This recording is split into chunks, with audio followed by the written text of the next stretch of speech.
فلا أقسم بمواقع النجوم وإنه لقسم لو تعلمون عظيم إنه لقرآن كريم في كتاب مكنون لا يمسه إلا المطهرون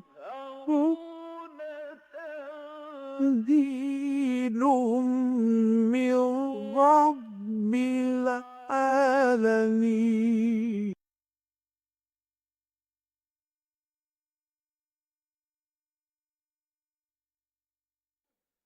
نحمده ونصلي على رسوله الكريم أما بعد فقد قال الله تبارك وتعالى كما ورد في سورة النساء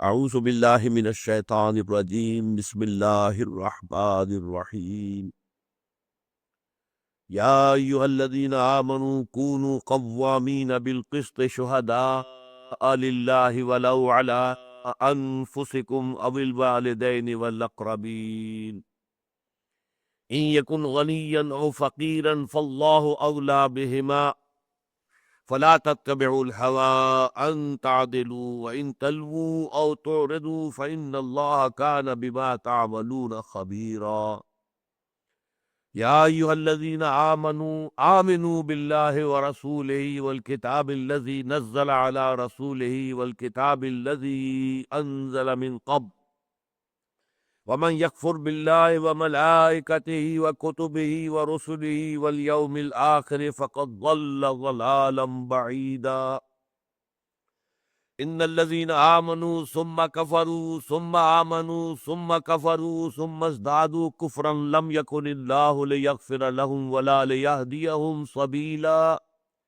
بشر المنافقين بأن لهم عذابا أليما الذين يتخذون الكافرين أولياء من دون المؤمنين أيبتغون عندهم العزة فإن العزة لله جميعا وقد نزل عليكم في الكتاب أن إذا سمعتم آيات الله يكفر بها ويستهزأ بها فلا تقعدوا معهم حتى يخوضوا في حديث غيره إنكم إذا مثلهم إن الله جامع المنافقين والكافرين في جهنم جميعا صدق الله العظيم رب اشرح لي صدري ويسر لي أمري واحلل عقدة من لساني يفقهوا قولي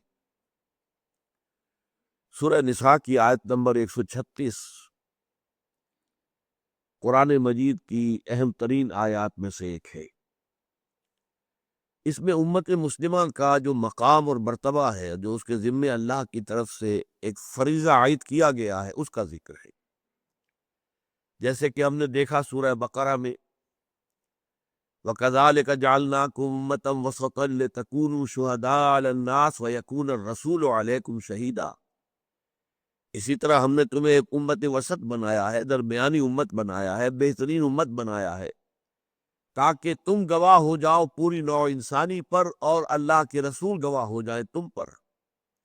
وہ اللہ کے ہاں کھڑے ہو کر یہ گواہی دیں گے قیامت کے دن کہ اللہ جو تیرا دین، تیری ہدایت میرے پاس آئی تھی، میں نے انہیں پہنچا دی تھی، اور یہی گواہی تمہیں دینی ہوگی کہ تم نے وہ دین پھر آگے پوری نوع انسانی کو پہنچا دیا۔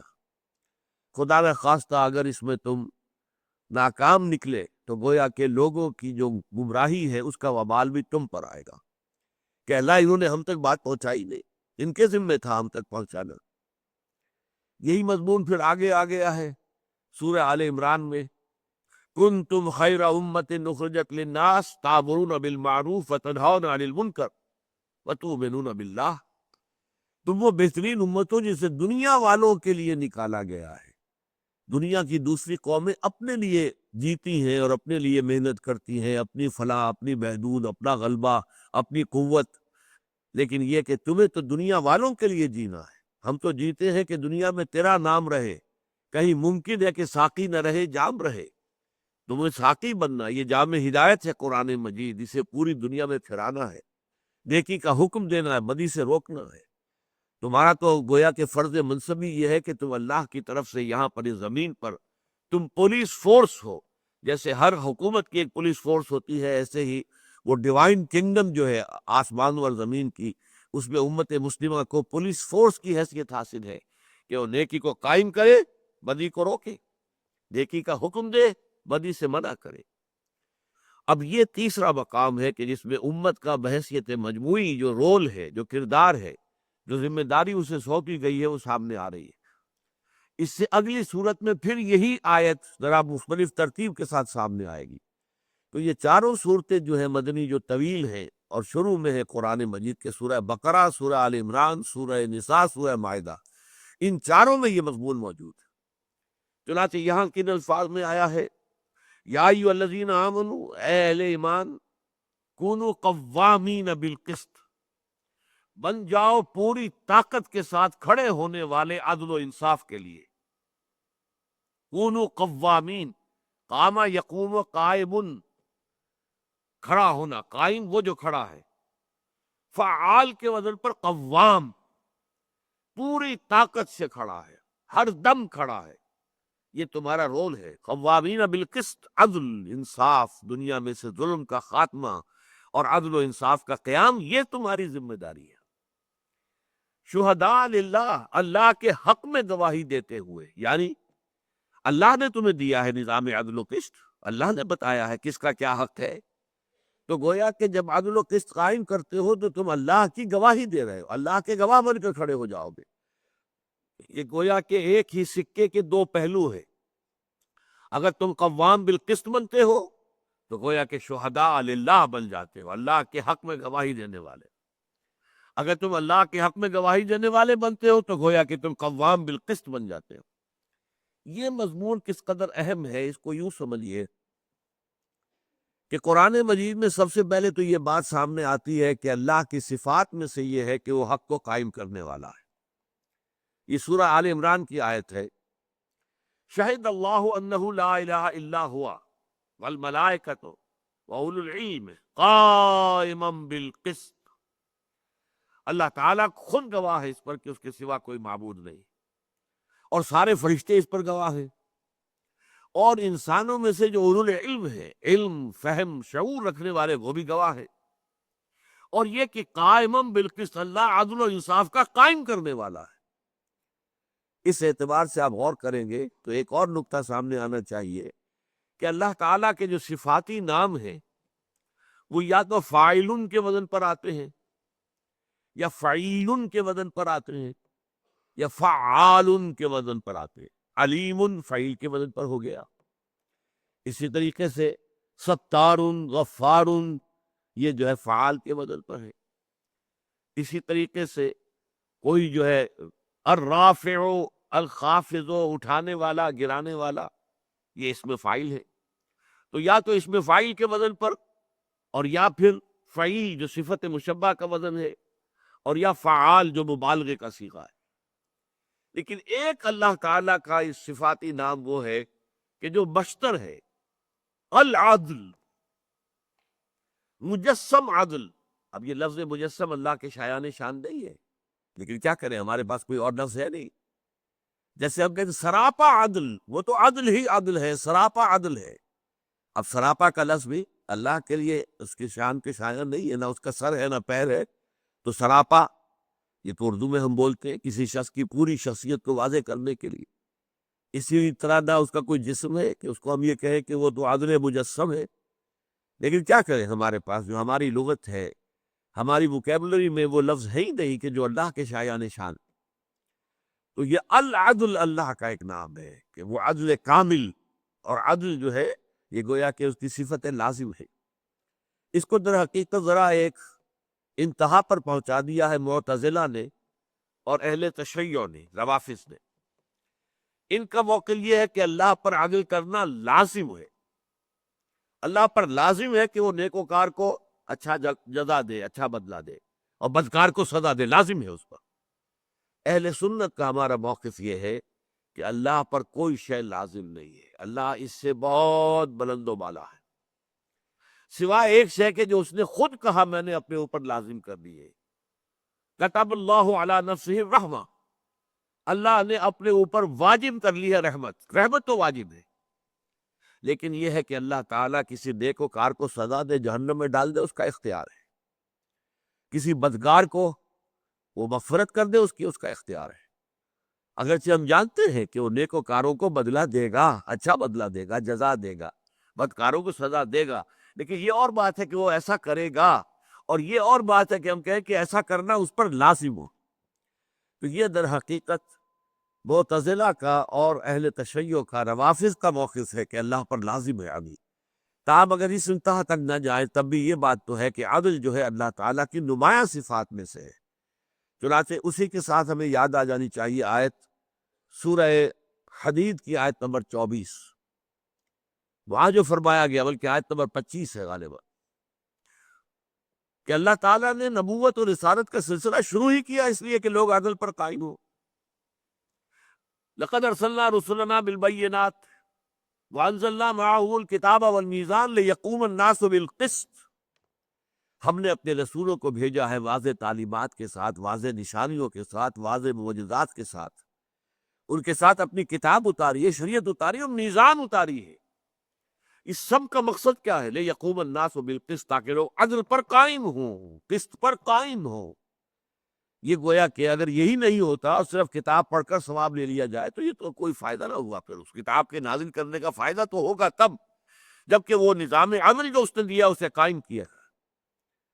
لیقوم الناس بالقسط، تو گویا کہ اللہ کے ناموں میں سے العدل، قرآن میں لفظ آیا قائما بالقسط، انبیاء اور رسول کا سلسلہ کیوں ہے؟ لیقوم الناس بالقسط۔ اب یہاں پر امت جو ہے وہ اس کی اب سب سے بڑی، یہ سمجھیے کہ آلہ ہے اللہ تعالیٰ کے ہاتھ میں، کہ اس امت کا کام اب ہے اصول کا خاتمہ اور عدل و انصاف کا قیام۔ وہ بات جو ہے یہ سورہ نساء میں بھی آ رہی ہے اور پھر سورہ مائدہ میں بھی آئے گی۔ سورہ مائدہ میں اور اس صورت میں، اس آیت میں بس تھوڑا سا فرق ہے کہ ترتیب الٹ دی ہے، اور ایک یہاں پر بات ایک اور انداز میں کہی گئی ہے مثبت انداز میں، وہاں منفی میں کہی گئی ہوئی بات، وہ میں ابھی آپ کے سامنے تقابل پیش کر دوں گا۔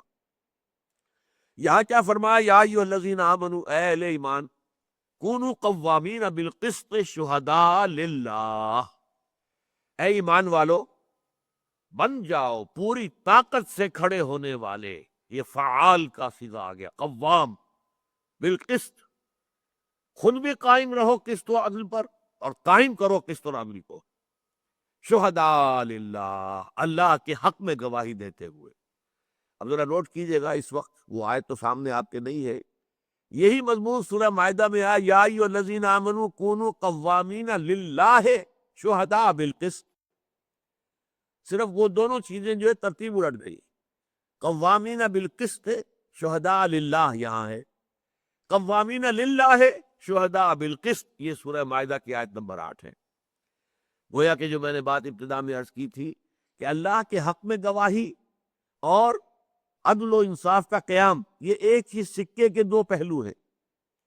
آپ ادھر سے دیکھ رہے ہیں تو قوامین بالقسط پہلے آ گیا ہے، شہداء بالقسط بعد میں آیا ہے، اسی کو الٹی طرف سے دیکھیے تو قوامین للہ شہداء بالقسط، بات تو ایک ہی ہے۔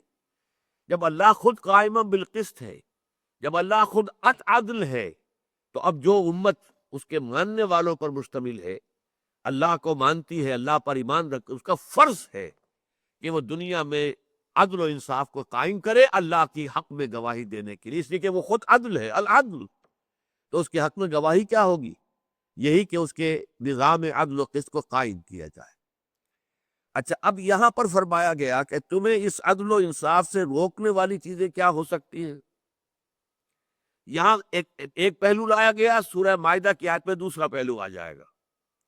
یہاں فرمایا وَلَوْ عَلَىٰ أَنفُسِكُمْ أَوِ الْوَالِدَيْنِ وَالْأَقْرَبِينَ، خواہ وہ تمہارے اپنے خلاف جا رہا ہو، کوئی معاملہ ہے، کسی نے آپ کے خلاف دعویٰ کیا ہے اور اس کا دعویٰ صحیح ہے، تو تم حق کی بات کہو کہ ہاں تمہارا دعویٰ صحیح ہے، میں حاضر ہوں، مجھ سے جو بھی تم نے، میں نے اگر زیادتی کی ہے، جو بھی تم چاہتے ہو کہ اس سے اس کا ازالہ ہو جائے، میں حاضر۔ وَلَوْ عَلَىٰ أَنفُسِكُمْ، یہ نہ دیکھو کہ اگر حق بات کہوں گا تو میرے خلاف پڑ جائے گی، نہیں، وَلَوْ عَلَىٰ أَنفُسِكُمْ، خواہ وہ حق اور عدل اور انصاف کی بات تمہارے اپنے خلاف جا رہی ہو، ابھی والدین یا والدین کے خلاف جا رہی ہو، تم یہ کہو کہ صاحب نہیں، میں یہ بات کیسے کہوں گا، یہ تمہیں میرے والدین کے خلاف چلی جائے۔ چنانچہ یہ مشہور واقعہ ہے، مولانا حمید الدین فراہی رحمۃ اللہ علیہ، ان کے والد بڑے زمیندار تھے، ان کا کوئی جھگڑا ہوا کسی اور سے، تو جو مخالف فریق تھا انہوں نے کہا کہ ٹھیک ہے، اب آپ کے بیٹے کو بنا لیتے ہیں ثالث۔ حمید الدین فراہی رحمۃ اللہ علیہ ثالث بنا دیا۔ انہوں نے دونوں طرف کی بات سن کر اپنے والد کے خلاف جو ہے فیصلہ دے دیا۔ والد پھر ساری عمر ان سے ناراض رہے، لیکن ظاہر بات ہے کہ ایک شخص کے جو حق پر قائم ہے، اب وہ اس لیے کہ میرے والد ہیں میں اپنے والد کے حق میں فیصلہ دوں لازماً، یہ نہیں، جو حق بات ہے وہ کہہ دیے، چاہے وہ والد کے خلاف جا رہی ہے۔ تو تمہیں عدل و انصاف پر قائم رہنا ہے، تمہیں عدل و انصاف کو قائم کرنا ہے، خواہ وہ عدل و انصاف کی بات تمہارے اپنے خلاف جائے یا تمہارے والدین کے والاقربین، خواہ اور قرابت داروں کے خلاف جائے۔ اچھا دیکھیے، یہ بات تو ایک طرف آئی، سورہ مائدہ کی آیت نمبر 8 میں کیا ہے؟ یا ایھا الذین آمنوا کونوا قوامین للہ شہداء بالقسط ولا یجرمنکم شنآن قوم علی الا تعدلوا اعدلوا هو اقرب للتقوی۔ کسی قوم کی دشمنی تمہیں اس پر آمادہ نہ کر دے کہ تم عدل و انصاف کے خلاف فیصلہ دو۔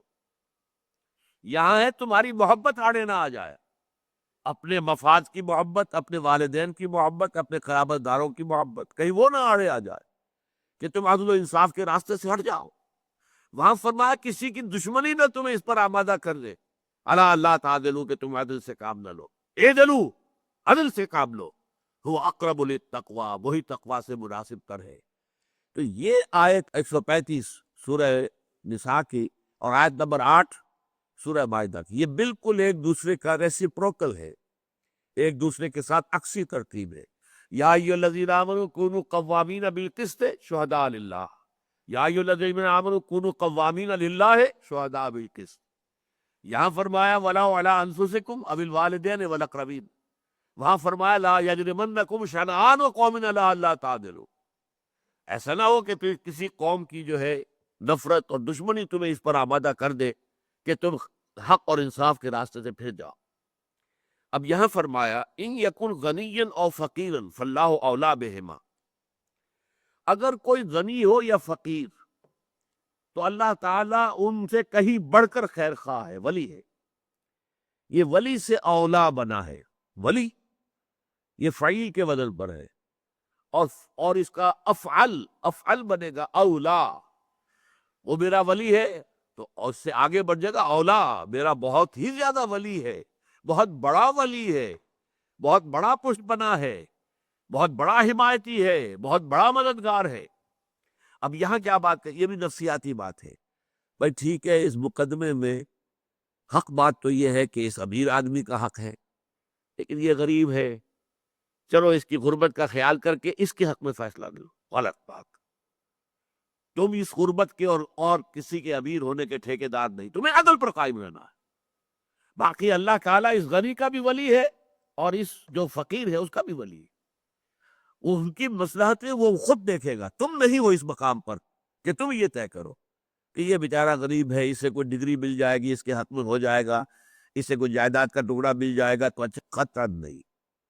نہ تو یہ چیز تمہیں روکے کہ میرے والد کے خلاف جا رہی ہے بات، میں کیسے کہوں، میرے اپنے مفاد پر زد پڑ رہی ہے کیسے کہوں، میرے رشتہ داروں کے مفاد پر زد پڑتی ہے میں کیسے کہوں، اور نہ یہ کہ غنی اور فقیر کے درمیان فرق کر کے تم بیٹھ جاؤ کہ میں فقیر کا ساتھ دوں اور اپنی جگہ پر یہ سوچو کہ میں تو بڑا نیکی کا کام کر رہا ہوں، ایک امیر کے بجائے غریب کے ساتھ۔ لیکن حق اگر اس معاملے میں غنی کے ساتھ ہے تو تمہیں حق کا ساتھ دینا، جیسے کہ عربی میں ایک مقولہ ہے در مع الحق ہے سدار، تمہیں تو حق کے ساتھ رہنا ہے، جدھر حق مڑے تم بھی مڑ جاؤ، دارا یا دورو مڑ جانا، در مع الحق ہے سدار، اب حق ادھر جا رہا ہے تو تم بھی ادھر جاؤ، حق ادھر جا رہا ہے تو تم بھی ادھر جاؤ، تمہیں تمہارا دامن جڑا ہونا چاہیے حق کے ساتھ، کوئی غنی ہو فقیر ہو۔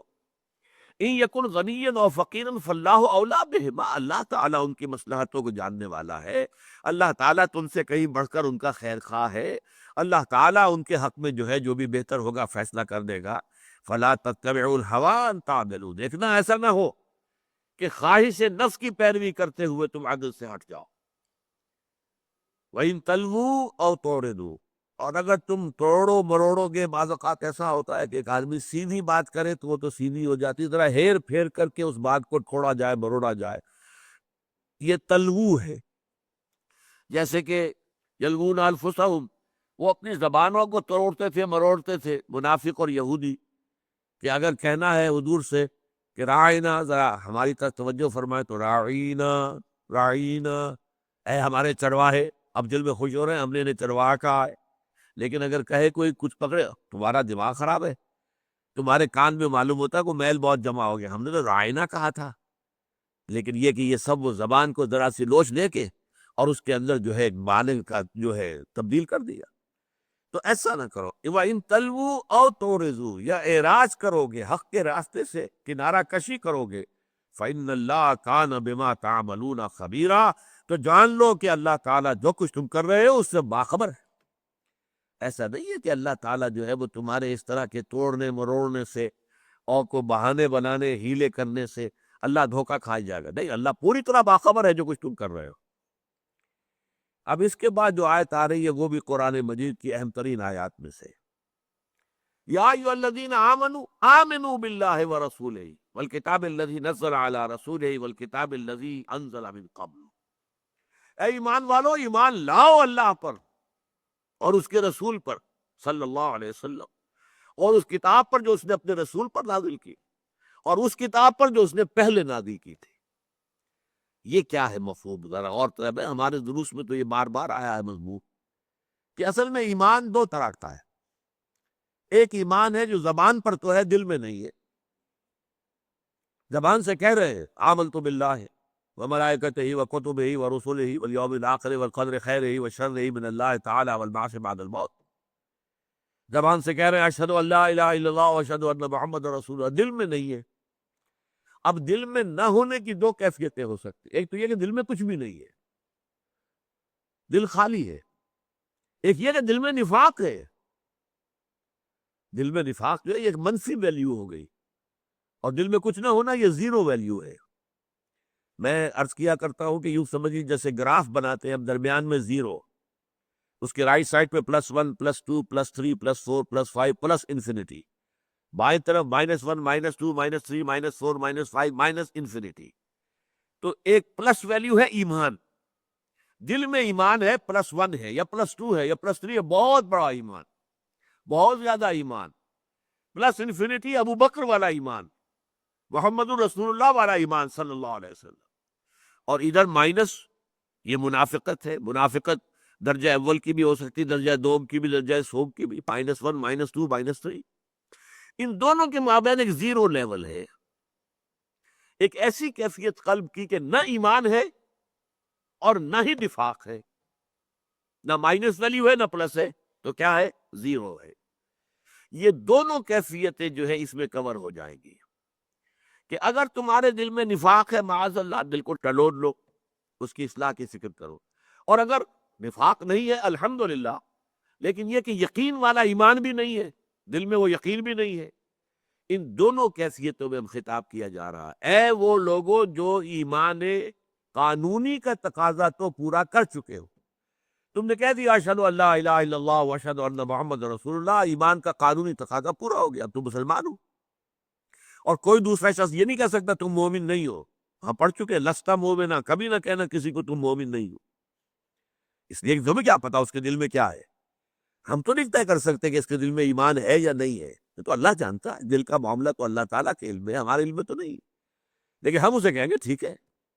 لیکن جو شخص خود اپنے دل کو ٹٹولے اور محسوس کرے کہ نہیں ہے، یا جو منافق ہے، اس سے کہا جا رہا ہے آمنوا باللہ ورسولہ، ایمان لاؤ جیسا کہ ایمان لانے کا حق ہے، اللہ پر بھی، اس کے رسول پر بھی، اور اس کتاب پر بھی جو اس نے اپنے رسول پر نازل کی ہے صلی اللہ علیہ وسلم، یعنی حضور پر، یعنی یہ قرآن مجید، والکتاب الذی انزل من قبل، اور اس کتاب پر بھی جو اس نے پہلے نازل کی تھی، یعنی تورات۔ یہ ذہن میں رکھیے کہ پہلے جو اللہ نے کتابیں نازل کی ہیں اس میں کتاب ہونے کی حیثیت صرف تورات کو حاصل ہے۔ باقی تو یہ ہے کہ حقیقت جو شریعت دی گئی تھی تورات میں، باقی اس طرح تمام انبیاء جو ہیں بنی اسرائیل کے، وہ اسی شریعت کی نفاذ کے لیے، اسی کی تعلیم و تلقین کے لیے اب کام کرتے رہے۔ انہیں صحیفے تو دیے گئے، حضرت داؤد کو اگر زبور دی گئی ہے یا حضرت عیسیٰ کو انجیل دی گئی ہے، انجیل میں حکمت ہے، اخلاقی تعلیمات ہے، قانون تو نہیں ہے۔ قانون تو شریعت یا تو موسیٰ کی تھی یا محمد کی ہے صلی اللہ علیہ وسلم علیہ الصلوۃ والسلام۔ شریعت حضرت موسیٰ کی شریعت تھی اور آج بھی ہے، یہودی اس کے علمبردار ہے، ان میں سے بہت سے لوگ اس شریعت پر عمل کرتے ہیں۔ سبت کا حکم ابھی تک اس کی پوری پابندی کرنے والے سارے یہودی نہیں ہیں، جیسے سارے مسلمان عملی مسلمان نہیں ہیں، ایسے سارے یہودی بھی سیکولر یہودی بھی ہے، لیکن یہ کہ یہودی ہے۔ لیکن جو ان مذہبی یہودی ہے وہ تو واقعہ یہ ہے کہ تمام شریعت پر عمل کرنے والے وہ ذبیحہ ہی کھائیں گے۔ انہی کی وجہ سے پورے یورپ کے اندر جو ہے وہ کوشر میٹ کا علیحدہ تصور ہے، اور ہوائی جہازوں میں آپ کو کوشر جو ہے کھانا علیحدہ ملتا ہے، کیونکہ وہ یہودیوں کے طریقے پر، اور یہودیوں کا اور مسلمانوں کا طریقہ ایک ہی ہے ذبح کرنے کا، کہ یہ گردن کے سافٹ پارٹس کٹے، یہ ہڈی جو ہے یہ نہ کٹے، حرام مغز جو ہے انٹیکٹ رہے، تاکہ جسم کے اندر پھر جو ہے وہ تناؤ اور کھچاؤ پیدا ہو۔ جیسے کہ آپ نے دیکھتے ہیں، آپ ذبح کرتے ہیں بکرے کو، پھر وہ جو ہے جس طریقے سے کہ اس کے اندر پیدا ہوتی ہے، ٹینشنز پیدا ہوتے ہیں، تو اس سے کیا ہوتا ہے کہ بلڈ سکویز آؤٹ ہو جاتا ہے تمام ٹیشوز سے، اور اگر پوری گردن اڑا دو اب بلڈ نہیں نکلے گا، چونکہ وہ اسپائنل کارڈ جو ہے حرام مغز جسے ہم کہتے ہیں وہ بھی کٹ گئی، لہٰذا اب اس کے اندر وہ رائگرز پیدا نہیں ہوں گے، اور خون جو ہے وہ نجس ہے، تو جسم کے اندر اگر خون رہ گیا تو وہ گوشت جو ہے وہ حرام ہو گیا، جب نکل گیا تو وہ حلال ہے۔ تو یہودیوں کا اور ہمارا ایک ہی طریقہ ہے۔ اسی طریقے سے یہود کے ہاں بھی سود حرام ہے، لیکن انہوں نے شکل یہ نکال لی کہ غیر یہودی سے سود لینا جائز ہے۔ جیسے ہمارے ہاں بھی ایک رائے ہے کہ دارالحرب میں سود لینا دینا جائز ہے، یہ بھی اب وہ دارالحرب کی بھی بڑی عجیب عجیب قسم کی تعریفیں کر دی گئی ہیں۔ ہمارے یہاں کے ایک بہت بڑے صاحب جو ہے مشہور، وہ جا کے امریکہ میں کیا آئے کہ تو دارالحرب ہے، یہاں پہ آپ سود کا لین دین کر سکتے۔ خدا کے بندو، دارالحرب تو وہ ہوتا تھا جہاں لڑائی ہو رہی ہو، وہاں کون سی لڑائی ہو رہی ہے؟ وہ تو دارالامن ہے، آپ کہہ سکتے ہیں نہ دارالاسلام ہے نہ دارالحرب ہے، دارالامن ہے، تو وہاں پر آپ دارالحرب کے احکام تو نہیں نافذ کر سکتے۔ بہرحال میں عرض یہ کر رہا تھا کہ کتاب جو ہے در حقیقت قرآن سے پہلے صرف وہ تورات ہے۔ ویسے تو اس سے پہلے صحف ابراہیم بھی آئے ہیں، لیکن قرآن مجید ان کا دو جگہ ذکر تو کرتا ہے، لیکن ہمیں معلوم ہے کہ دنیا میں آج کوئی کتابیں ایسی نہیں ہیں، صحیفے نہیں ہیں جن کو ہم جانتے ہو کہ یہ صحف ابراہیم ہے۔ تورات تو ہے، چاہے محرف ہے، تحریف شدہ ہے تو صحیح نا، انجیل ہے، زبور ہے، چاہے تحریف شدہ ہے لیکن ہے، لیکن صحف ابراہیم کا ہمیں معلوم ہی نہیں۔ ذاتی رائے میری یہ ہے کہ ہندوؤں کے پاس جو اپنشد ہے وہ میرے خیال میں صحف ابراہیمی کی بگڑی ہوئی شکل ہے، واللہ عالم، لیکن اس کو میں یقین سے نہیں کہہ سکتا جب تک کہ کوئی حدیث مرفوع نہ ہوتی، جب تک کہ قرآن مجید میں تذکرہ نہ ہوتا، کوشش نہیں کہہ سکتا، ہمارا ایک گمان ہے، خیال ہے۔ تو یہاں فرمایا یا ایھا الذین آمنوا آمنوا باللہ ورسولہ والکتاب الذی نزل علی رسولہ والکتاب الذی انزل من قبل۔ اب تمہیں دیکھ لو، ٹٹول لو، تمہارے دلوں میں وہ ایمان حقیقی ہے یا نہیں، وہ یقین قلبی ہے یا نہیں۔ اگر نہیں ہے تو کسی اور چیز کے بارے میں سوچنے سے پہلے اس پر غور کرو کہ وہ یقین پیدا کرا۔ مجھے وہ شعر یاد آ گیا، یقین پیدا کرے ناداں یقین سے ہاک آتی ہے، وہ درویشی کے جس کے سامنے جھکتی ہے فغفوری۔ اب ظاہر بات ہے یقین ہوگا تو آپ عمل کریں گے، یقین ہوگا تو آپ جہاد کریں گے، یقین ہوگا تو آپ اللہ کی راہ میں جان دینے کو سب سے بڑی کامیابی سمجھیں گے۔ یقین نہیں ہے تو آپ خود اپنے عمل میں بھی کچے ہوں گے۔ جہاد کرنا تو بہت دور کی بات ہے، اور موت سے تو بھاگیں گے، ہر طرح سے بچنے کی کوشش کریں گے، لیکن یہ کہ اگر یقین ہے تو پھر دین پر عمل بھی ہوگا، یقین ہے تو پھر اللہ کی راہ میں جہاد بھی ہوگا، یقین ہے تو شہادت کی موت کی سب سے بڑھ کے تمنا ہوگی۔ شہادت ہے مطلوب و مقصود مومن، نہ مال غنیمت نہ کشور کشائی۔ جب یہ یقین نہیں ہے اور اس یقین والے ایمان کی ڈیفینیشن جو ہے ہم بہت دفعہ پڑھ چکے ہیں، سورہ الحجرات کی آیت نمبر 15 میں ہے، اس لیے کہ آیت نمبر 14 میں اسلام اور ایمان کو علیحدہ کر دیا۔ قالت الاعراب آمنا قل لم تؤمنوا، اے نبی یہ بدو دعویٰ کر رہے ہیں کہ ہم ایمان لے آئے، آپ ان سے کہہ دیجیے تم ایمان ہرگز نہیں لائے ہو، ولکن قولوا اسلمنا، ہاں یہ کہہ سکتے ہو کہ ہم اسلام لے آئے، مسلمان ہو گئے۔ ولما يدخل الایمان فی قلوبکم، ابھی تک ایمان تمہارے دلوں میں داخل نہیں ہوا۔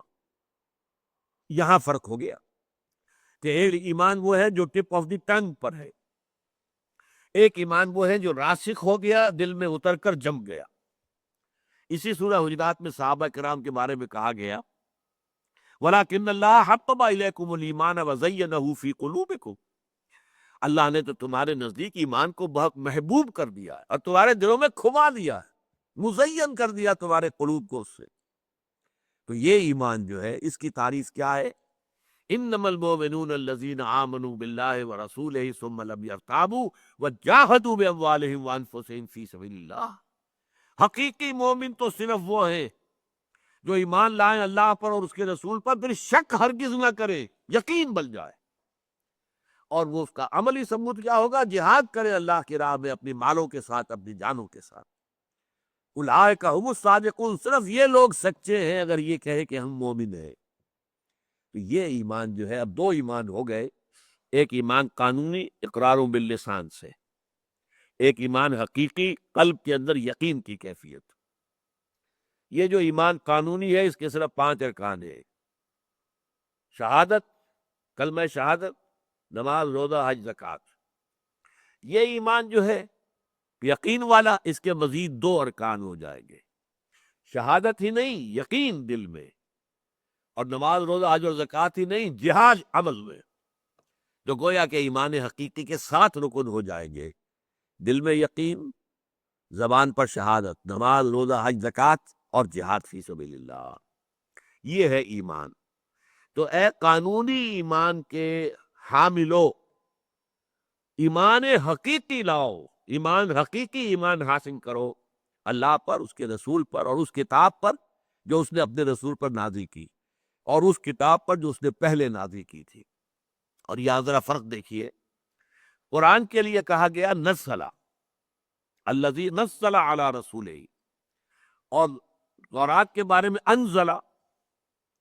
اب یہ بھی 2 فرق ہو گئے، نزول کی 2 شکلیں، یہ میں نے بارہا مضمون واضح کیا ہے کہ اعلام کے معنی ہے کسی کو کوئی چیز بتا دینا، تعلیم کے معنی کسی کو کوئی چیز سکھانا۔ آپ نے بتائی، پھر پوچھا بھائی سمجھ گیا ہو نہیں سمجھے ہو، ذرا امتحان بھی لے لیا، اچھا بتاؤ ہم نے کیا کہا تھا، معلوم ہوا کہ نہیں پورا نہیں سمجھا، پھر سمجھایا، پھر سمجھایا، پھر سمجھایا، یہ تعلیم کہلاتی ہے۔ اور بتا دیا، ہم نے تو کہہ دیا بھائی تم سے، اما علینا الا البلاغ، ہمارے ذمے سوائے پہنچا دینے کی ذمہ داری نہیں، یہ اعلام ہے۔ انزال کسی شے کو ایک ہی مرتبہ اتار دینا، تنزیل رفتہ رفتہ تدریجاً پورے اہتمام کے ساتھ اتارنا، یہ تنزیل ہے۔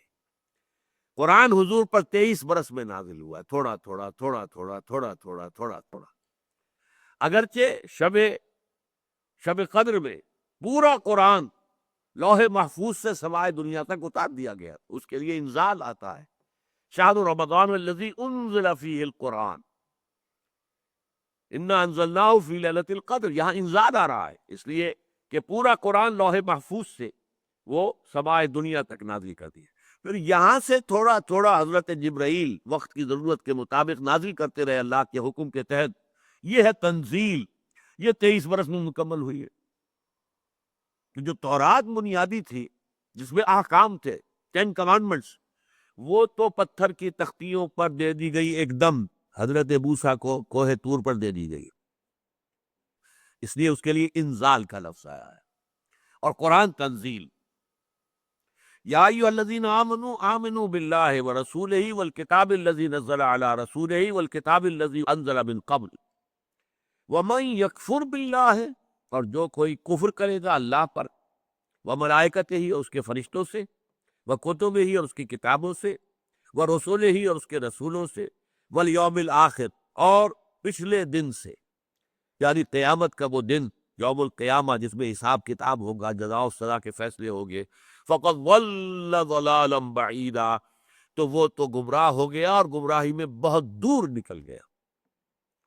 یہاں جو ہے وہ ایمان کے جو آرٹیکلز آف فیتھ جن کو ہم کہیں گے قرآن مجید میں مختلف جگہوں پر آئے ہیں، مختلف انداز میں آئے ہیں۔ جیسے سورہ بقرہ میں لیس البر ان تولوا وجوہکم قبل المشرق والمغرب ولکن البر من آمن باللہ والیوم الآخر والملائکۃ والکتاب والنبیین، 5 آرٹیکلز آف فیتھ وہاں پر آ گئے۔ اور اسی طرح سورہ بقرہ کی جو لاسٹ بٹ ون آیت ہے آمن الرسول بما انزل الیہ من ربہ والمؤمنون کل آمن باللہ وملائکتہ وکتبہ ورسلہ، اسی طریقے سے یہاں آ رہا ہے کہ ایمان جو ہے وہ کن کن چیزوں پر درکار ہے، ان میں سے کسی ایک چیز کا انکار بھی ٹوٹل کا انکار ہوگا۔ اگر آپ فرشتے کا انکار کرتے ہیں تو ٹوٹل کا انکار ہو گیا، اور بدقسمتی سے یہ کام وہ قومی اعتبار سے تو یقیناً ہماری بہت قابل احترام شخصیت ہے سر سید احمد خان مرحوم، لیکن ان سے یہ غلطی ہوئی، انہوں نے فرشتوں کا انکار کر دیا۔ فرشتوں کا کوئی وجود نہیں ہے، یہ تو فورسز آف دی نیچر کو فرشتے کہہ دیا گیا ہے، کوئی فرشتوں کا کوئی مشخص وجود نہیں ہے، وہ کوئی صاحب تشخص ہستیاں نہیں ہیں کہ جن کا اپنا کوئی وجود ہو۔ تو جو کوئی ایک شے کا بھی انکار کرے گا وہ ٹوٹل کا انکار ہوگا۔ وَمَن يَكْفُرْ بِاللَّهِ، اور جو کفر کرے گا اللہ کا، وَمَلَائِكَتِهِ، اس کے فرشتوں کا، وَكُتُبِهِ، اور اس کی کتابوں کا، وَرُسُلِهِ، اور اس کے رسولوں کا، وَالْيَوْمِ الْآخِرِ۔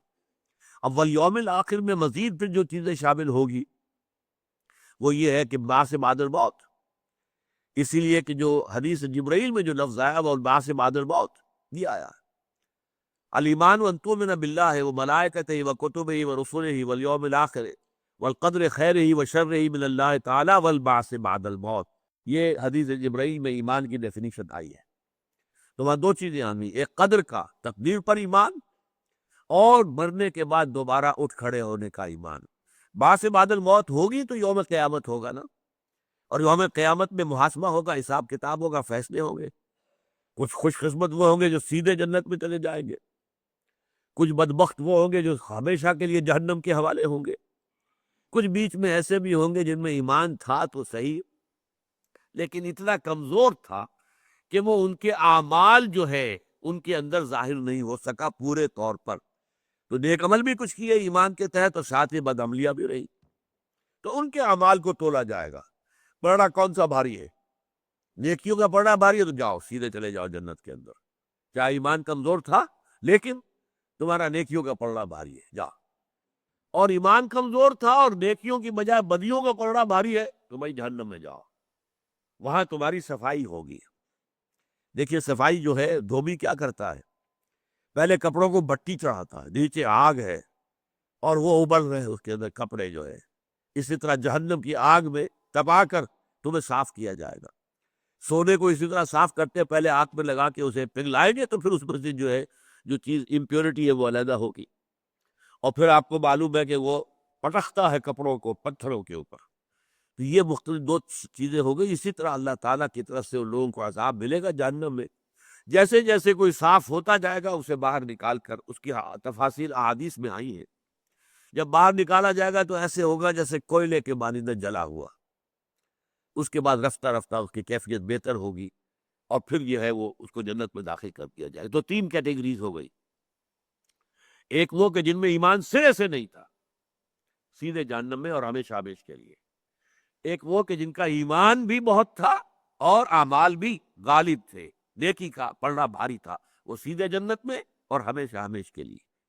یہ درمیانی ایک کیٹیگری ہے کہ جن کا ایمان کمزور تھا اور اس میں ان کی نیکیوں کا پڑھنا جو ہے کمزور تھا، ہلکا تھا، بدیوں کا پڑھنا بھاری تھا، تو انہیں جہنم میں داخل کر کے اور ان کی صفائی کر کے پھر انہیں جنت میں داخل کر دیا جائے گا۔ تو اب یہ چیزیں ہیں کہ جن کو ہم کہتے ہیں کہ آرٹیکلز آف فیتھ جو ہیں ہمارے ایمان کے۔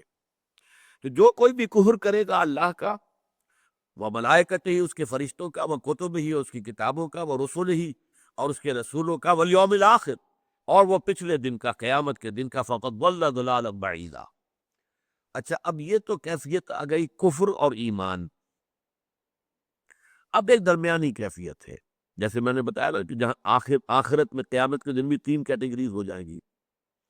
تو یہاں بھی ایک کیٹیگری ہے، ایک ہے کھلے کافر دنیا کے اندر، صاف کافر، مخالف، مشرک، ایک ہے اہل ایمان صحابہ کرام، درمیان میں کچھ لوگ ہیں مذبذبین بین ذالک، یہ الفاظ بھی آ جائیں گے آگے چل کر۔ وہ دل تو ان کا چاہتا ہے نیکی کے راستے پر چلیں، لیکن جب وہاں کوئی تکلیف آتی ہے تو پیچھے ہٹتے ہیں، پھر ذرا ان کی طبیعت کے اندر جو ہے وہ نیکی کا غلبہ آتا ہے، پھر کچھ آگے بڑھتے ہیں، پھر کوئی امتحان آ گیا پھر پیچھے ہٹ گئے۔ تو ان کا یہ آسیلیشن ہوتی ہے، ادھر سے ادھر، ادھر سے ادھر، اور ان میں یہ اصل میں بیان ہے جو غیر شعوری نفاق ہوتا ہے، ان کی کیفیت ہے یہ۔ ایک نفاق وہ ہے جو میں حقیقت نفاق کی تقاریر کے اندر کھل کر بیان کیا کرتا ہوں کہ ایک شخص جھوٹ موٹ ایمان لائے اور اسے معلوم ہے میں ایمان نہیں لایا ہوں، جیسے کوئی ہندو وہ مسلمانوں کی طرح گاڑی رکھ کر خطرہ کرا کر اور ہمارے سرحدی علاقوں میں داخل ہو جائے اور وہاں مسلمان بن کر رہے اور جاسوسی کرتا رہے۔ چنانچہ ایسی خبریں بھی آئیں کہ کوئی ہندو جو ہے وہ کسی آبادی میں گیا، وہاں امام مسجد کی حیثیت سے کئی سال تک مقیم رہا، اب جو حجرہ اس کا تھا اس کے اندر وہ ٹرانسمیٹر وغیرہ موجود تھے اور سرحدی علاقے میں تھا، تو فوج کی ذرا نقل و حرکت ہوتی تھی اطلاع دیتا رہتا تھا، وہ پکڑا گیا، وہ ٹرانسمیٹر وغیرہ بھی اس کے اندر برآمد ہو گئے۔ تو یہ شخص جو ہے یہ جانتا ہے کہ میں ایمان نہیں لایا، میں مسلمان نہیں ہوں، میں بنا ہوا ہوں دھوکہ دینے کے لیے مسلمان، لہذا وہ ہے منافق شعوری طور پر، ایرانی طور پر، خود جانتا۔ ایسے ہی یہودیوں نے ایک سازش کی تھی مدینہ منورہ میں کہ یہ جو اسلام کی دھاک جو ہے بیٹھ گئی ہے کہ جو شخص ایمان لے آئے اس کے ٹکڑے کر دو تب بھی وہ واپس نہیں ہوتا، بڑا سے بڑا امتحان، بڑی سے بڑی آزمائش۔ تو یہ جو گڈ ول بن گئی ہے اس کو ذرا کمزور کرنے کے لیے ایسے کرو، ہم صبح کے وقت ایمان کا اعلان کریں گے اور سارا دن حضور کی صحبت میں رہیں گے، شام کو ہم پھر کہہ دیں گے نہیں جی نہیں کچھ نہیں ہے یہاں، یہ تو دور کے ڈھول سہانے تھے، ہم نے قریب آ کے دیکھ لیا کچھ نہیں ہے، تو ہم تو واپس جا رہے ہیں اپنے دین میں۔ یہ سازش ہے جس کا سورہ آل عمران میں ذکر موجود ہے۔ جس چیز پر یہ اہل ایمان لائے تم بھی صبح کے وقت اس پر ایمان کا اعلان کر دو، وَاغْفِرُوا آخِرَهُ، اور آخری حصہ جن کا آئے تو کفر کر دو، مرتد ہو جاؤ۔ تو یہ سازش تھی۔ تو جو گھنٹے بھی انہوں نے گزارے ہیں ایز اے مسلم، تو وہ جانتے تھے کہ ہم تو ہے بھی مسلمان، ہم تو کافر کے کافر ہیں، لیکن ہم دھوکہ دینے کے لیے، لیکن اگر اسی 8 گھنٹوں میں کسی کا انتقال ہو جاتا تو ظاہر بات ہے اس کی نماز جنازہ پڑھی جاتی، because legally he was a Muslim, اس نے کلمہ شہادت پڑھا ہے صبح اور وہ آ گیا ہے حضور کی صحبت میں بیٹھ رہا ہے، اس وقت موت ہو جاتی تو کیا ہوتا؟ اس کی نماز جنازہ پڑھی جاتی۔ تو یہ ہے لیگل اسلام کا معاملہ۔ تو یہاں پر فرمایا گیا اس لیگل اسلام کے پردے میں جب نفاق ہوتا ہے اور یہ انسان جو ایمان لایا تھا دھوکہ دینے کے لیے نہیں، دل سے ایمان لایا تھا، صحیح سمجھ کے ایمان لایا تھا، لیکن پھر جب تکالیف آئی، مصیبتیں آئی، انفاق کا مطالبہ آیا، قتال کا مطالبہ آیا، اب وہ جو ہے ویورنگ ہے، کچھ آگے بڑھے کوئی پیچھے ہٹ گئے، کچھ آگے بڑھے پھر کوئی پیچھے ہٹ گئے۔ اس کا نقشہ کھینچا گیا ہے اس میں، اس آیت جو آ رہی ہے ان الذین آمنوا ثم کفروا ثم آمنوا ثم کفروا ثم ازدادوا کفرا لم یکن اللہ لیغفر لهم ولا لیہدیہم سبیلا۔ بے شک وہ لوگ جو ایمان لائے پھر کافر ہو گئے، پھر ایمان لائے پھر کافر ہو گئے، پھر وہ کفر میں بڑھتے چلے گئے۔ اب یہ دیکھیے بڑا خوبصورت نقشہ ہے، کوئی شخص پانی میں ڈوب رہا ہو تو آپ نے دیکھا ہوگا نیچے گیا پھر ایک دفعہ آیا، پھر ڈبکی گئی پھر ایک دفعہ آیا، پھر گیا تو گیا، پھر نیچے کا نیچے رہ گیا۔ تو یہ جو ہوتا ہے ایک ایمان تو آیا تھا، انہیں سمجھ میں آیا تھا کہ ہاں بات ٹھیک ہے، یہ جو محبت کہہ رہے ٹھیک ہے، ہمارا دل بھی گواہی دیتا ہے ٹھیک ہے، ایمان لے آئے، لیکن جب آئی تکلیف، جب آئی مصیبت، جب آیا مطالبہ انفاق فی سبیل اللہ کا، جہاد فی سبیل اللہ کا، قتال فی سبیل اللہ کا، تو اب پیچھے ہٹے۔ لیکن یہ پیچھے ہٹنا بھی ایک دم نہیں ہوتا، پہلے یہ ہے کہ ہٹ گئے تھے تو آ کے معافی مانگ لی، اے نبی مجھ سے غلطی ہو گئی، میں نہیں جا سکا جنگ میں، آپ میرے لیے استغفار کریں، اللہ تعالیٰ مجھے معاف کر دے۔ اس وقت تک تو ہم کہیں گے کہ یہ نفاق نہیں ہے، یہ ضعف ایمان ہے، ایمان کی کمزوری کے علاوہ۔ اس سے آگے بڑھ کر جھوٹے بہانے بنانے شروع کر دیے. میری یہ مجبوری ہے، میرا یہ معاملہ ہے، میری بیمار ہے، اس کو دیکھنے والا کوئی نہیں ہے، حضور میں نہیں جا سکتا. اچھا جاؤ، مت جاؤ، بیٹھ جاؤ. حضور کو معلوم ہوتا تھا کہ یہ جھوٹ بول رہا ہے، لیکن یہ کہ آپ کہتے تھے شرافت اور مروت کی بنیاد پر کہ ٹھیک ہے جی بیٹھے آپ. یہ اب نفاق شروع ہو گیا. اب اس کے بعد اگلی منزل آتی ہے کہ اب وہ جھوٹی قسمیں کھان، خدا کی قسم ہے میری یہ مجبوری ہے، میرا یہ معاملہ ہے. اب یہ نفاق دوسری شکل میں چلا گیا، دوسری سٹیج پر. تیسری سٹیج یہ ہوتی ہے کہ پھر دشمنی ہو جاتی ہے. جو اس وقت کے امیر ہیں، یعنی حضور تھے اس وقت کے امیر مسلمین، امیر جماعت، ان سے دشمنی اور اہل ایمان سے دشمنی. کہ یہ لوگ جو اپنی جان ہتھیلی پر رکھے ہر وقت حاضر ہونے کو تیار ہوتے ہیں کہ یہی پکارا کھڑے ہو گئے چل پڑے. انہیں نہ دائیں کی فکر، نہ بائیں کی فکر، نہ اپنے بچوں کی فکر، نہ بچیوں کی فکر، نہ گھر کی محبت، کچھ بھی نہیں. تو یہ لوگ ہیں اصل میں جن کی وجہ سے ہم جو ہیں نمایاں ہو جاتے. وہ چل پڑے، ہم بیٹھے رہے تو ہم نمایاں ہو گئے. سب بیٹھے رہتے تو سب کے سب ٹھیک رہتے، کوئی بات نہیں تھی. جب یہ تیسری سٹیج آئی تو گویا کہ اب ڈوب گئے. اب آخری سٹیج تھی یہ، اس کے بعد ان کے لیے اب وہ اوپر نہیں آئیں گے. تو یہ اندر ہی اندر ہوتا ہے. یہاں پہ کفر کا مطلب ارتداد نہیں ہے، قانونی طور پر وہ کافر نہیں ہوئے، یہ اندر ہو رہی ہے کیفیت. جس کی مثال میں دیا کرتا ہوں کہ وہ بڑا سا شہتیر ہے اور اس میں دیمک لگی ہوئی ہے. وہ دیمک جو ہے اندر ہی اندر اس کو کھا رہی ہے، لیکن اوپر جو ہے ایک چفٹی سی وہ چھوڑ کے رہتی ہے تاکہ وہ نظر نہ آ جائے. اگر تو آپ کو نظر آ گیا ارے دیمک لگی ہوئی ہے تو آپ فوراً دیکھیں کہ کتنی گہری ہے، کیا ہو گیا ہے. لیکن وہ اوپر ایک ونیئر جو ہے، ایک جو اس کے اوپر چھوڑتے جاتی، اتنی سمجھدار، اتنی سا وہ کیڑا جو اس کو سمجھدار ہے کہ باہر سے ظاہر نہ ہو کہ ہم اس کو کھا رہے ہیں، اندر ہی اندر کھوکھلا کر دے. اور اس کے بعد وہ جب گرتا ہے تو پتہ چلتا ہے ارے یہ تو دیمک اس کو ختم کر چکی تھی، اس کی طاقت ختم ہو چکی، ہمیں نظر ہی نہیں آیا. دروازے کی چوکھٹ میں اسی طرح دیمک رکھتی ہے، اوپر سے جو ہے ایک ونیئر جو ہے وہ باقی ہے، اندر سے کھوکھلا ہو چکا ہے. یہی معاملہ ان کا تھا. اوپر سے اسلام، قانونی اسلام انٹیکٹ رہتا تھا، یہ اندر ہی اندر جو ہے یہ ڈبکیاں کھا رہے ہیں. ان الذین آمنوا ثم کفروا ثم آمنوا ثم کفروا ثم ازدادوا کفرا. پھر دو سٹیجز کے بعد تیسری سٹیج وہی ہے کہ پھر وہ کفر کے اندر بڑھتے چلے جاتے ہیں. اب نفاق جو ہے تھرڈ سٹیج کو پہنچ گیا تو وہ ناقابل علاج ہے. جیسے کہ کسی زمانے میں کہا جاتا تھا ٹی بی تھرڈ سٹیج کو داخل ہو گئی ہے، اب تو اس کا علاج کوئی نہیں ہے، اب تو دن گننے ہیں. ٹھیک ہے، اس کے لیے ذرا اچھے کھانے پینے کا بندوبست رکھو، اللہ اللہ خیر صلاح، علاج کوئی نہیں. آج کل علاج ہے اللہ کے فضل و کرم سے، لیکن یہ کہ تھرڈ سٹیج جو تھی نفاق کی وہ بھی لا علاج تھی. پوائنٹ آف نو ریٹرن، اب واپس نہیں آ سکتے. لہذا اس کا نقشہ کھینچا گیا. ان الذین آمنوا ثم کفروا ثم آمنوا ثم کفروا. پھر نوٹ کر لیجئے یہ ظاہری نہیں ہے، باطنی کیفیت ہے جس کا ذکر ہو رہا. اوپر قانونی اسلام انٹیکٹ ہے، قانونی اسلام کے اندر اندر اس کے نیچے ہو رہا ہے جو کچھ ہو رہا ہے. ان الذین آمنوا ثم کفروا ثم آمنوا ثم کفروا ثم ازدادوا کفرا. پھر کفر میں بڑھتے چلے گئے. لم یکن اللہ لیغفر لهم. اللہ ہرگز ان کو معاف فرمانے والا نہیں ہے. ہرگز اللہ کا معاملہ یہ نہیں ہے کہ وہ انہیں معاف کر دے. ولا لیہدیہم سبیلا. اور نہ ہی وہ راستہ دکھائے گا، ہدایت دے گا انہیں راستے کی. یعنی یہ کہ اب ان کے لیے جس کو میں نے کہا ابھی پوائنٹ آف نو ریٹرن ہے، گویا کہ اللہ کی طرف سے ان کے دلوں پر بھی مہر ہو گئی ہے. طبع اللہ علی قلوبہم، ختم اللہ علی قلوبہم. یہ ایک دم نہیں ہوتا، شروع سے نہیں ہوتا. یہ جب یہ پورے اس طریقے سے آدمی ڈوبتا ڈوبتا ڈوبتا ڈوبتا پھر بالکل جا جو ہے وہ نیچے نکل جاتا ہے، تہہ میں جا پہنچتا ہے، تو یہ وہ کیفیت ہے کہ اس کے بعد اب اس کے اوپر آنے کا کوئی امکان نہیں. بشر المنافقین بان لہم عذابا علیما. معلوم ہو گیا یہ ذکر کن کا ہو رہا تھا؟ اے نبی بشارت دے دیجئے ان منافقین کو جو اس کیفیت میں مبتلا ہے. ان الذین آمنوا ثم کفروا ثم آمنوا ثم کفروا، جو اس کیفیت میں مبتلا ہے. تو اے نبی بشر المنافقین بان لہم عذابا علیما، تو بشارت دے دیجئے ان منافقین کو کہ ان کے لیے بہت دردناک عذاب ہے. الذین یتخذون الکافرین اولیاء من دون المؤمنین. اب یہ منافقین کی بعض صفات آگے آ رہی ہیں.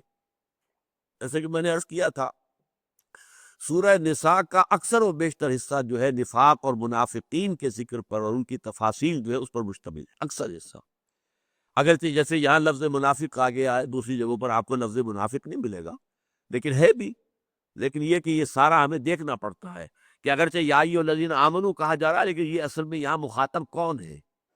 یہ ضعیف الایمان، یا جو قوی الایمان ہے، یا وہ کہ جو اندر سے منافق ہیں، کھوکھلے ہیں؟ الذین یتخذون الکافرین اولیاء من دون المؤمنین، وہ لوگ، وہ منافق جو اہل ایمان کو چھوڑ کر کافروں کو اپنا دوست، پشپناہ، حامی اور مددگار بناتے۔ یہ مضمون جو ہے پوری شان کے ساتھ تو آئے گا سورہ مائدہ کے اندر، یا ایھا الذین آمنوا لا تتخذوا اليہود والنصارى اولیاء بعضهم اولیاء بعض۔ یہ تو جب ہم سورہ مائدہ پر پہنچیں گے تفصیل سے گفتگو ہوگی۔ یہاں منافقین کی علامت کے طور پر لایا جا رہا ہے، یہ چاہتے ہیں ان کے ساتھ مل کر رہے، ان سے اپنی دوستی گانٹھے رکھے۔ اصل میں جیسے ہوتا ہے نا، آپ کہتے ہیں don't keep all the eggs in one basket, ایک ہی ٹوکری میں سارے انڈے رکھو گے، ٹوکری گر گئی تو ساری ٹوٹ جائے گی نا۔ تقسیم کر لو، کچھ اس میں کچھ اس میں، ایک گر بھی گئی تب بھی کچھ آدھے انڈے تو سلامت رہیں گے نا۔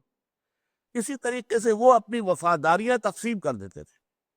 مسلمانوں سے بھی کہو ہم آپ کے ساتھ ہیں، جی ہم تو آپ کا ساتھ ہیں، ہم ایمان لائے ہیں، ہم جو بھی آپ حکم دیں ہم حاضر ہیں۔ اور کافروں سے بھی دعا، ہم ان کے ساتھ بظاہر تو ہیں، لیکن یہ کہ اصل میں تو ہماری دل آپ کے ساتھ ہے، اور کبھی موقع بھی آئے گا تو ہم ثابت کر دیں گے۔ اس کا بھی ذکر آگے آ رہا ہے، شاید ہم اگلے درس میں اس کو پڑھیں گے۔ تو اس طریقے سے وہ دونوں کے ساتھ جو ہے وہ اپنی بنا کر رکھنا چاہتے تھے کہ کیا پتا، تیل دیکھو، تیل کی دھار دیکھو، پتہ نہیں ان کا غلبہ ہو جائے، پتہ نہیں ان کا غلبہ ہو جائے، کیا پتا۔ تو تم اپنے جو معاملات ہیں دونوں کے ساتھ درست رکھو، اہل ایمان کا غلبہ ہو جائے، جی ہم بھی تو اہل ایمان تھے نا، ہم بھی آپ کے ساتھ تھے۔ اور اگر کفار کا اگر غلبہ ہو گیا، دیکھو جی ہم تو آپ کی مدد کرتے رہے، ہم آپ کو ان کے راز بتاتے رہے، اور ہم نے تو در حقیقت اپنے آپ کو آپ کے لیے ڈال بنا لیا تھا، ان کے حملے ہم سہتے تھے اور آپ کو بچاتے تھے۔ تو یہ ایک منافق جو دنیا کا طالب ہے، ظاہر بات ہے، جسے آپ کہتے ہیں ورلڈلی وائز، ورلڈلی وائز تو وہی شخص ہے جو ہر حال میں اپنے مفاد کو پیش نظر رکھے۔ اگر اسے غلط کام کرنا پڑا تب بھی کرے گا، اس لیے کہ اس کو تو اپنا مفاد پیش نظر ہے۔ اگر وہ صحیح راستے سے نہیں ملتا ہے اپنا مفاد، تو غلط راستے سے، بائی ہک اور بائی کروک جسے آپ کہتے ہیں۔ تو ان کا معاملہ کیا ہے؟ الذین یتخذون الکافرین اولیاء من دون المؤمنین ایبتغون عندهم العزہ، کیا یہ ان کے پاس عزت کے طلبگار ہیں؟ چاہتے ہیں کہ ہم ان کے ساتھ ہی اگر رہیں گے تو ہمیں عزت ملے گی، ہمیں دنیا کے اندر ایک مقام ملے گا، ہماری ایک حیثیت ہوگی۔ فَإِنَّ الْعِزَّةَ لِلَّهِ جَمِيعًا، تو جان لو عزت پوری کی پوری اللہ کے لیے۔ اس کو مزید کھولا گیا سورہ منافقون میں کہ عزت جو ہے وَلِلَّهِ الْعِزَّةُ وَلِرَسُولِهِ وَلِلْمُؤْمِنِينَ، عزت تو ہے صرف اللہ کے لیے اور اہل ایمان اور رسول کے لیے اور اہل ایمان کے لیے۔ اصل عزت تو ان کی ہوگی، وقت آ جائے گا دیکھ لو گے تو کفر کا جو ہے اس کا بھی جو ہے بیڑا غرق ہوگا، اور شرک کا بھی بیڑا غرق ہوگا، اور نفاق کا بھی بیڑا غرق ہو کر رہے گا، اور جزیرہ نما جو ہے یہ چمن معمور ہوگا نغمہ توحید سے۔ وہ کیفیت دیکھ لو گے تم، چند سال کی بات ہے نا، یہ بات تمہارے سامنے آ جائے گی کہ یہ جھوٹی عزتیں ہیں، یہ جھوٹے وقار ہیں، یہ دولت کی بنا پر ہے یا کسی اور جو بھی اس وقت کے سیاسی نظام میں انہیں حیثیت حاصل ہو گئی ہے، یہ سب یوں سمجھیے کہ ایک کھیل ہو رہا ہے، یہ اس کے ایکٹرز ہیں۔ جیسے کھیل ختم ہوگا تو معلوم ہوگا کچھ بھی نہیں، یہ ایکٹر کے طور پر بنے ہوئے تھے بادشاہ، اور یہ ایکٹر کے طور پر بنے ہوئے تھے وزیر اعظم، ان کی تو حیثیت کچھ بھی نہیں۔ تو اس لیے فرمایا ایبتغون عندهم العزت، کیا یہ ان کے پاس جو اس قدر ان سے مل جل کر رہنا چاہتے ہیں تو عزت کے متلاشی ہے۔ فإن العزت للہ جمیعا، تو جان لو کہ عزت تو اللہ ہی کے لیے ہے کل کی کل۔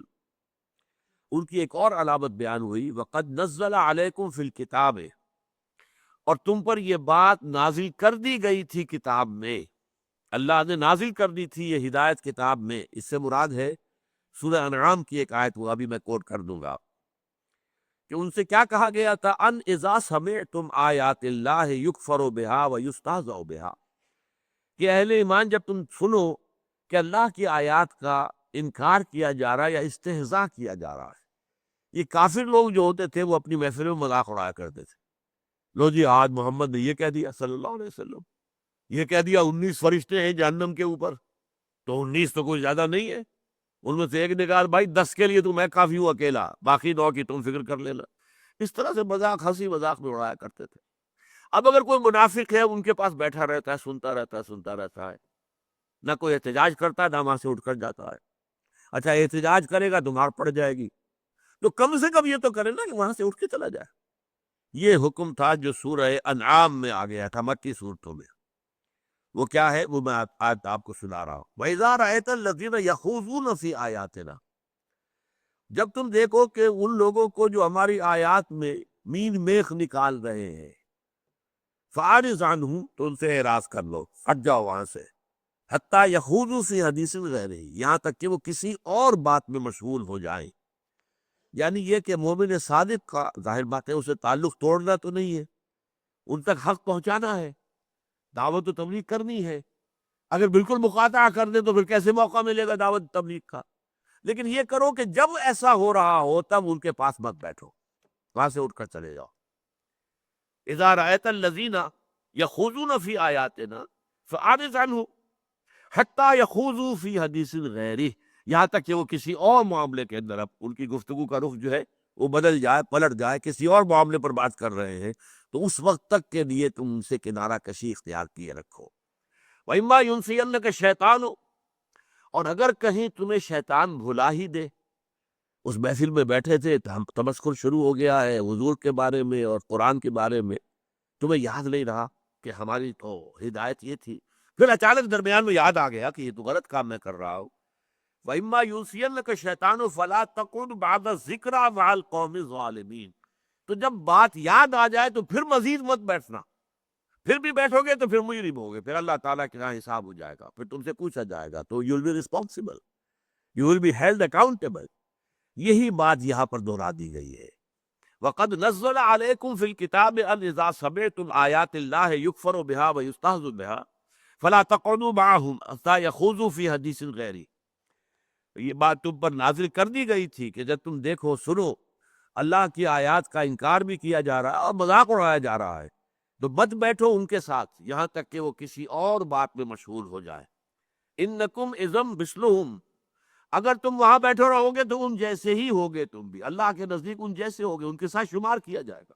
یعنی بے حمیت ہو، بے غیرت ہو، تم اللہ کا مذاق اڑ رہا ہے، اللہ کی کتاب کا مذاق اڑ رہا ہے، اللہ کی آیات کا مذاق اڑ رہا ہے، اللہ کے نبی کا، اور پھر بیٹھے ہوئے تو وہاں پر، تو یہ ایمانی غیرت تمہارے اندر نہیں ہے، پھر اللہ تعالیٰ تمہیں انہی میں شمار کرے گا۔ تمہارا حساب جو ہے، اور یا یہ مانی ہے کہ اگر تم اس طرز عمل پر قائم رہے تو پھر اللہ تمہیں بھی ویسا ہی کر دے گا۔ تمہارے اندر سے ایمان کی اگر حمیت اور غیرت ختم ہوئی ہے تو پھر ایمان بھی ختم ہو جائے گا۔ انکم اذا مثلہم، پھر تم انہی جیسے ہو جاؤ گے۔ ان اللہ جامع المنافقین والکافرین فی جہنم جمیعا، اور اللہ تعالیٰ لازماً جمع کر کے رہے گا منافقوں اور کافروں کو جہنم میں، سب کو۔ یعنی یہ منافق قانونی اعتبار سے مسلمان ہیں، دنیا میں اہل ایمان کے گروہ میں شامل ہیں، ان کا لیگل اسلام ایکنالجڈ ہے، قبول ہے، لیکن آخرت میں ان کا انجام جو ہوگا وہ کافروں کے ساتھ ہوگا۔ دنیا میں یہ مسلمانوں کے ساتھ، آخرت میں کافروں کے ساتھ۔ ان اللہ جامع المنافقین والکافرین فی جہنم جمیعا، یقیناً اللہ تعالیٰ جمع کر کے رہے گا ان تمام کافروں اور منافقوں کو جہنم کے اندر۔ بارک اللہ لی ولکم فی القرآن العظیم ونفعنی وإیاکم بالآیات والذکر الحکیم۔